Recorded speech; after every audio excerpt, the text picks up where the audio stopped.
शेफाली गो तुमर से निरवच्छिन्न चक्षु मो मन को करिछि प्रलोभित मो मनरे तुमे रहिछ रहिथिब सप्त जन्मर सप्त राणी हुई।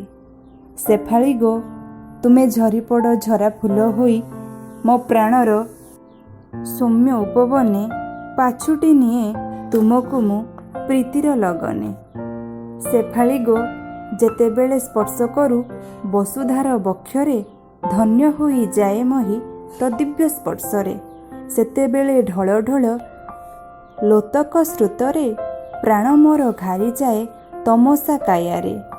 ईर्षानित हृदय राग जर्जरित काहीं तुम्भे मो बक्षको न करिल स्पर्श। आहा से धरित्री माता कि भाग्यमयी स्पर्श कला ततनुकु केउ तप पाई।